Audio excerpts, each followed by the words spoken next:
સમાચારમાં આગળ જાણીએ છોટાઉદેપુરની તો છોટાઉદેપુર જિલ્લાના બોડેલી તાલુકાના ગરોલ ગામમાં 3 વર્ષ પહેલા આરંભાયેલા આંગણવાડી મકાનોનું બાંધકામ હજુ અધૂરું છે।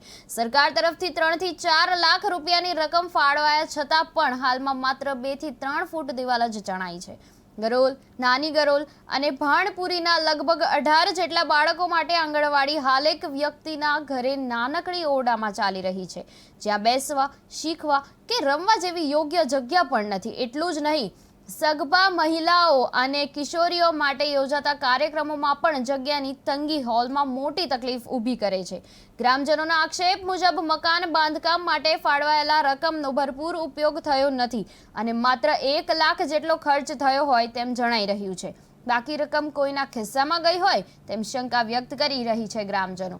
હવે તેમની એક જ માંગ છે કે તંત્ર તાત્કાલિક હાલતનું નિરીક્ષણ કરીને બાકી રહેલું બાંધકામ પૂરું કરે અને બાળકો તેમજ મહિલાઓને યોગ્ય આરોગ્ય અને શિક્ષણ સંબંધિત સુવિધાઓ ઉપલબ્ધ કરવામાં આવે।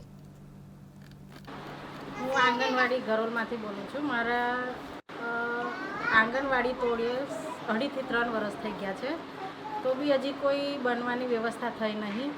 બાળકો મારા આંગણવાડીમાં 18 જેટલા આવે છે અને એમને બેસવાની બહુ તકલીફ પડે છે। એક નાનું રૂમ છે અમારા ઘરે, એમાં મેં બેસાડું છું।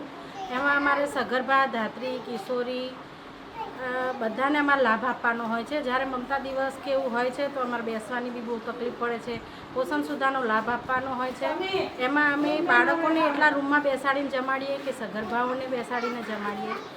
આટલી બધી બહુ તકલીફો છે અમારે, તો બી કોઈ ઉપર સાંભળતું નહીં। અમે ગામજનોને અમે બધા આગળ રજૂઆત કરી છે, તો બી કોઈ જ સાંભળતું નહીં અમારું। અને હું વિનંતી કરું છું કે આગળ કોઈ અમારું સાંભળે અને અમારા આંગણવાડીનું કામ આગળ વધારે। આટલા સમયથી ખાલી પાયા લેવલ કામ થયેલું છે, આગળ કશું કામ થયેલું નથી। અને મેં મારા ઘરે બેસાડું છું। મારું ઘર એક ગામથી બહાર છે, તો છોકરાઓને ને બધાને લાભાર્થીને મારા ઘર સુધી આવવાની બહુ તકલીફ પડે છે। વચમાં નાનું કોતરડા જેવું છે, તો વરસાદમાં એમને આવવાની તકલીફ પડે છે। મારું નામ રાઠવા મીનાબેન બી છે, આંગણવાડી વર્કર ગરોલ। हाँ, विठ्ठलभाई मोहनभाई बारिया, गाम गरोल। અમારે આંગણવાડીનું કામ ઘણા સમયથી બાકી છે અને હજુ થોડું કામ કર્યું છે। બાકીનું કામ એમને પેમેન્ટ બી ચૂકાઈ ગયું છે, 3 લાખ રૂપિયા જેવું લગભગ એવો અંદાજ છે અને હજુ એનું કામ કોઈ કરતા નહીં।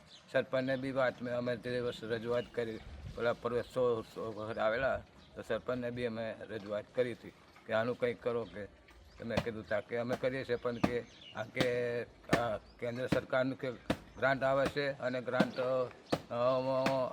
વહેલા આપતા નહીં ને એવું તો એમ કહેતા હતા સાહેબ।